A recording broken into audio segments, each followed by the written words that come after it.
If you think about what happened from GPT-3 to 3.5 to 4, it just got smarter. The field became known as artificial intelligence. Can machines really think?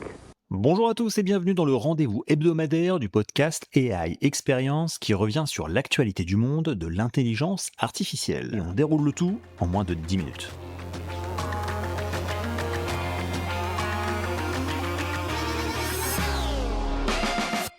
Est-ce que l'IA va bientôt produire des blockbusters au cinéma ?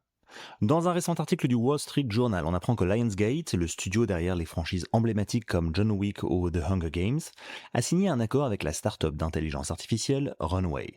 Cet accord permet à Runway d'accéder à la bibliothèque de contenu de Lionsgate en échange d'un modèle d'IA sur mesure qui sera utilisé dans le processus de production et de montage de nouveaux films et d'émissions de télévision.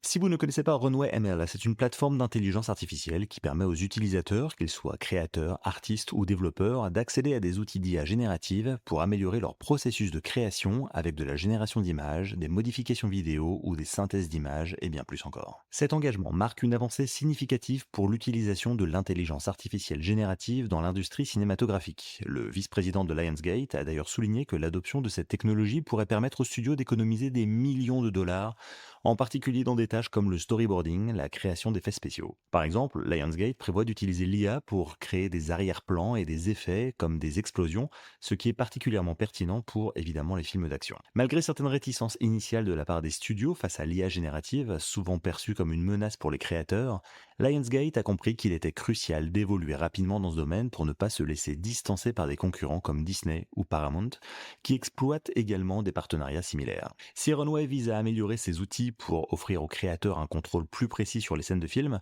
pour l'instant, son modèle se concentre principalement sur l'optimisation des travaux de pré-production, permettant à Lionsgate de mieux visualiser ses projets avant leur réalisation.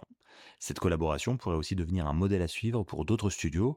L'IA est en train de frapper fort dans le domaine de la production audiovisuelle, et ce ne pourrait être que le début.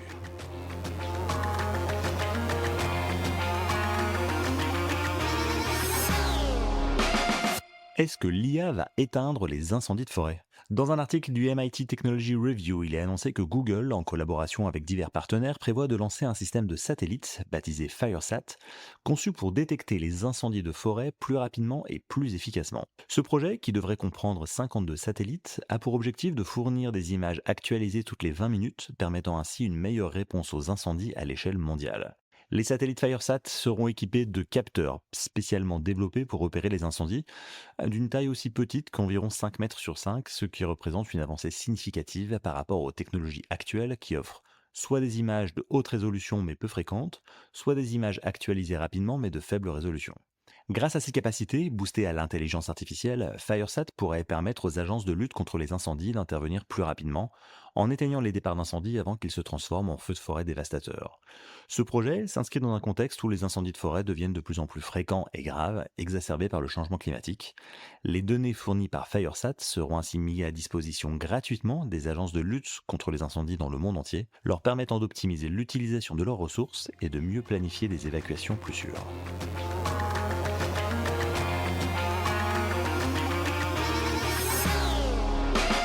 Est-ce qu'OpenAI va changer de culture et de modèle ?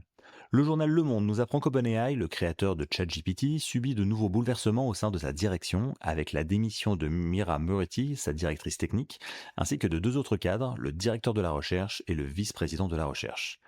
Ces départs interviennent dans un contexte de tension interne et alors que la start-up envisage une levée de fonds significative. Sam Altman, le directeur général d'OpenAI, a reconnu que ces changements de leadership, bien que difficiles, font partie intégrante de l'évolution d'une entreprise innovante. Cependant, ces démissions révèlent aussi une forme de normalisation au sein d'OpenAI qui, on le rappelle initialement, a été fondée comme une organisation à but non lucratif, et elle doit faire face à des défis liés à sa mission et à sa structure de profit. Les tensions internes semblent découler d'un désaccord sur la direction de l'entreprise, notamment concernant la stratégie commerciale et le risque potentiel que l'intelligence artificielle pourrait représenter pour l'humanité. Ce climat a déjà conduit à des événements marquants tels que le limogeage temporaire de Sam Altman à la fin de l'année dernière. Alors qu'OpenAI s'apprête à lever près de 6 milliards de dollars, ce qui pourrait élever sa valorisation à 150 milliards de dollars, des modifications structurelles sont envisagées. Toutefois, un porte-parole a assuré que l'aspect à but non lucratif d'OpenAI demeurera au cœur de sa mission. on ne demande qu'à y croire.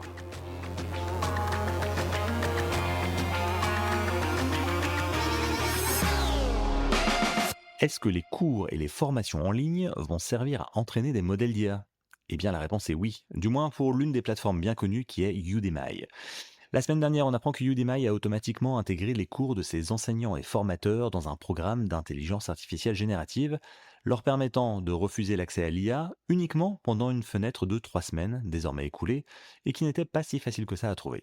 Cette décision a suscité l'indignation parmi les enseignants et les formateurs, qui se plaignent d'un manque de transparence et de consentement. Certains envisagent de quitter la plateforme en raison de préoccupations sur la propriété intellectuelle, mais également la rentabilité de la plateforme dans un contexte de licenciement important. Les cours en ligne représentent une manne pour les modèles d'intelligence artificielle qui peuvent ainsi en aspirer le contenu, audio, vidéo, texte, pour perfectionner leur apprentissage. Alors que ces cours devaient former des humains, ils servent aussi désormais à former des modèles d'IA.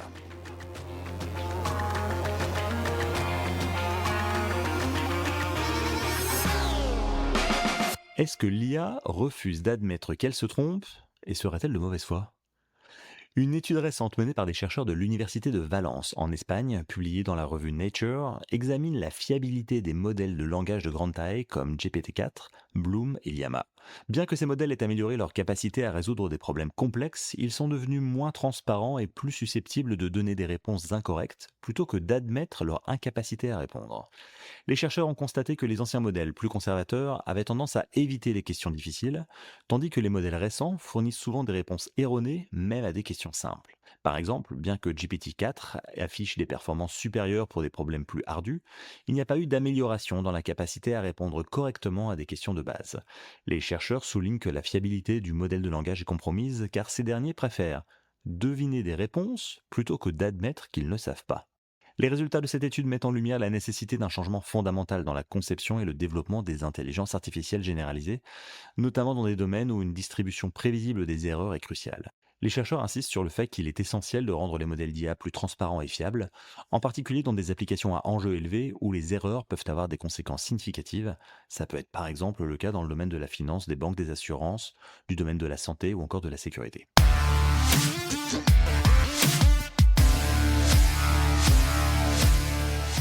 Et c'est la fin de cette édition. N'oubliez pas la sortie du nouvel épisode d'AI Experience en français ou en anglais, chaque dimanche, où j'interroge des professionnels pour savoir comment l'IA est en train de changer le monde.